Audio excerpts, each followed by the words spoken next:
Hello and welcome to the latest CraftySniper's airsoft videos. Now, today you see before you my brand spanking new airsoft sniper rifle. This is the Silverback SRS in 26-inch configuration. And to be quite frank with you, this is going to be, I just know it's going to be the greatest sniper rifle in my collection.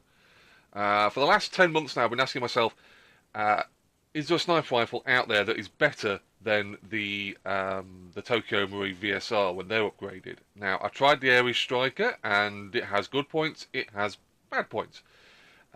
This rifle, I knew was just going to be something else, and boy, it just lends itself to being one of the greatest sniper rifles. A lot of potential in this rifle. There's a lot of things to go into with this rifle in this video. So first of all, if you look over there, we still have the cardboard box still sat there. So that shows you this is still pretty new. What you get in a box, you get obviously your sniper rifle, you don't get the scope, and you don't get the action camera that sat on the front here. The gun is in a disassembled state. The outer barrel has been taken out, and I do believe the bolt here has been removed, which I'll go into in a few minutes' time. They're very, very simple to actually put in. What else you get in the box? Well, you get the instruction manual, which is extremely good, showing you all the versions of the SRS you can actually get. A 26-inch, which is what this one is. You can get a 22-inch and the covert 16-inch. Very, very good description on how to actually install all the pieces to make your gun work. And the great thing is, the hop system on this gun I do not like as is, but it does have a section here which shows you if you're getting these results, twist this in a certain way. There's two dials on this gun to actually dial in the hop, so you know that's fair enough. But it's nice to know that it's in there. Also got at the back, I do believe. Oh, I've got serial numbers. Never even knew that. There you go. That's an official thing from SRS telling me that I've got a black 26-inch. Yep, that's correct. Also got a breakdown description of how the magazines and how the gun disassembles, which is always useful, because let's face it, you're going to be working on this gun, so don't want to see that anymore. What else we get? You get a bag of bits. In this bag, we have rail portions of rail. You get 3 of these size 2-inch, I do believe, portions of rail. I've got one already installed on the gun and one installed at the bottom half here for the foregrip, so you do get the extra third one. You get the screws included as well to attach them.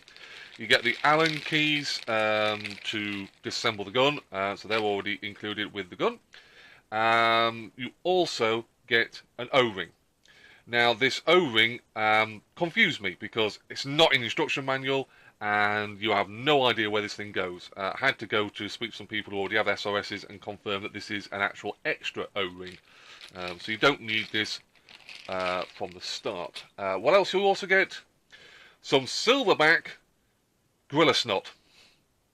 This is thick lube or grease, whatever you like to call it. This is what you use to look after this gun. Obviously this is an expensive gun, so it is nice to know that Silverback are caring for you and sending you the correct stuff to use, lube to use I should say, to keep this gun in tip-top shape. But that's what's in the box. That's not really that important.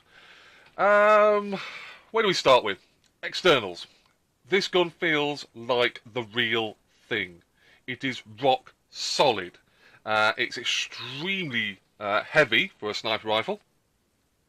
And it is just absolutely built like a brick snot house. It's absolutely 100% solid. You have I know there's going to be a mathematical scientific name for this stuff, and I'm just going to call it plastic, but I know it's reinforced. Very, very solid. Does not give at all, so that's all plastic. That's plastic. The whole low receiver, this whole portion here is all plastic. But it is very, very good quality plastic. This is not the stuff that gives or breaks. You've got a metal handguard here. This is the 26-inch, so it has the longer handguard section. You have your steel, I would guess, metal. I can't think what exactly it is, but it's obviously metal outer barrel and muzzle brake. Something I do like to look for in quality is the cuttings that are put into here, how sharp they are. Obviously, some gun companies have a bit of a checkered history when it comes to quality. It's nice to know that this is really, really, really sharp. So this has been made with precision, and that's what the whole rifle screams to me in. It is a precision rifle. On the other side, we have...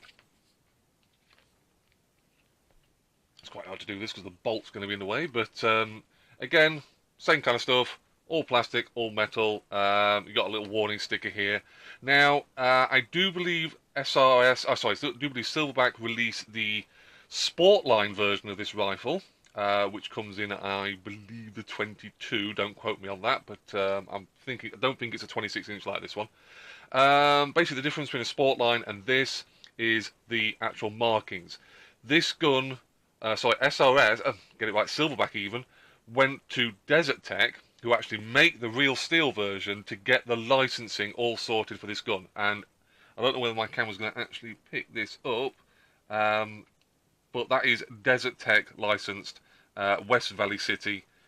This is a left-handed rifle, so it actually says left-handed on the upper receiver. We've also got a unique serial number. Now, this is SRSL, and then you've got which number it is. I've got in the 2000s range. That's how many rifles these have been made. These have been out for a few years now. This is a Gen 2 or 2017 spec. So there is a little bit of difference. My friend of mine has a very early Gen 1, I'd call it. And there is a few differences. Not many, if I'm perfectly honest. I think it's more just a case of how they built the thing that makes it different between the Gen 2s and the Gen 1s. There is something...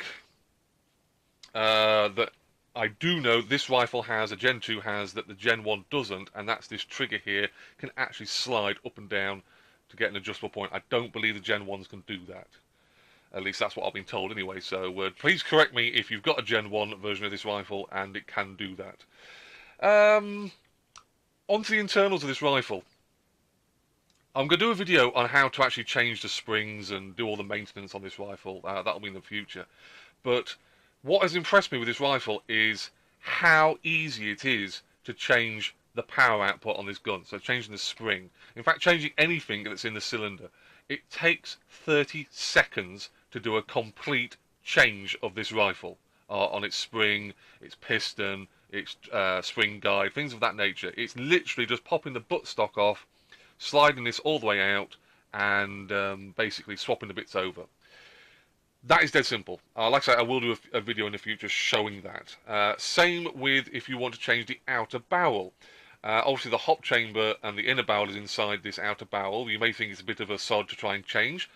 Dead simple. Something that the real SRS, because it is a multi-caliber, it says here, weapon system, means that you can change the outer barrel on the real steel, which obviously is the real barrel. In airsoft, you can change the outer barrel and inner barrel very, very quickly. All you've got to do is using some of the Allen keys that are included here, the bigger ones specifically, change this little Allen key switch here from lock to unlock. Once you've done that, loosen these 4 screws just here. Just loosen them off. They will push the bodywork out. These screws will not come out. They will not fall out or anything. But once these are all loosened off and that switch in the rear side here is in unlock, you can basically slide out this whole outer barrel. And the hop chamber is already obviously on the end of the outer barrel. Like I say, I will go into that and show that off on a future video. I just wanted to make this video just to show you guys just what this rifle feels like. It's quite hard to show you that, but it's an immensely good quality weapon. It is an expensive weapon. This one cost me £570, I do believe, from Fire Support in the UK. It is the most expensive one they make, the 26-inch obviously being a bit more. They're all retailing at least over $450, I think, and the Sportline will be a little bit cheaper. but the ones with all the correct markings on, you're looking at an easy 480, 500 length outer barrel you get. Magazine wise, it's the typical 30 rounders, which is difficult for me to get out. That's a very, very tight magazine, which is always a good thing. Magazines on these are metal, very, very solid. These things actually, for an airsoft sniper magazines, which are usually the cheapest of the cheap, these things are very well put together. They hold 30 rounds. The satisfying noise these makes when this loaded up into the gun, you hear that as all the rounds go loaded in, is absolutely fantastic. The tolerances for this magazine and that magwell, absolutely awesome. Something that the whole rifle has. I think these magazines retail at about £19 and up, depending on where you get them from. I think Fire Support have them on their website. I don't know whether they're in stock at the moment. But there are longbow shops that sell these magazines. There's quite a few airsoft shops in the UK that will sell them. Let's face it, this rifle at the moment is completely standard. It comes with a spring that is putting out 340 feet per second on .2s, so it is not a sniper weapon at the moment. However, I've already ordered, if I can remember where my list is. Is my list? Nope, that's not my list. I have a list somewhere, and I've lost it. Basically, the list has 5 items I think I've ordered. I've ordered no, I haven't ordered a spring. I've ordered basically a full set of internal upgrades for this rifle, including the new inner barrel. New hop patches, new hop chamber. That's something to go into. The hop chamber on this gun at the moment is, in my eyes, garbage. Complete and utter. You have these little screws just here. There's one on the other side. And the idea behind this is that you can put more pressure on the left side than you can on the right side. And you can basically dial in the hop according to the windage, according to the wind levels that you're putting up with at the time. I don't like that. I really, really don't like that. I think it's just horrible. I like the idea that they can be adjusted with your thumb and they don't need to be carrying an Allen key on you, but I don't like that idea. So that's going. That's gone. I'm going to be getting a fast hop, I do believe they call it, which is a hop system that goes on the end of the barrel, just like the one that's on now, but it allows me to move the bolt out of the way and adjust it with my hand as a little rotary wheel, which is immensely better. Most airsoft guns have that kind of setup. So, this is, like I say, the SRS. I started with a question of, when I started to buy this rifle, was, can I find a rifle that is better than an upgraded Tokyo Marine VSR? I honestly think this rifle is it. I fired an upgraded 22-inch barrel, SRS, and we was firing at over 100 meters. This rifle has the potential to do exactly the same, even though it's got the 26-inch barrel. So yes, that's my SRS. Just wanted to show it off to you guys, and show off some of this stuff about it. I will be doing more videos on this rifle, showing off some more of the features of this rifle, like I say, how quick and easy to work on the rear end, on the power settings and all that kind of stuff. Again, changing the outer barrel as well. It's a very simple process, so I'll be doing another couple of videos on those. What else can I say about it? It's awesome. If you have the chance, if you're in the business or in the of buying a sniper rifle and you want to know what is the best one, I honestly think the Desert Tech, well, that's the real steel version, even the Silverback SRS is the one to go for. It is worth every single penny that you will put into this rifle. So I'm CraftySniper. I hope you've enjoyed this video. If you have any more questions about the SRS, please post them to my Facebook page or my YouTube page. I'm quite happy to answer any questions regarding this rifle. And I will be doing more videos showing how to split this rifle down in the future. So yes, I'm CraftySniper, and I'll see you on the airsoft field very, very soon.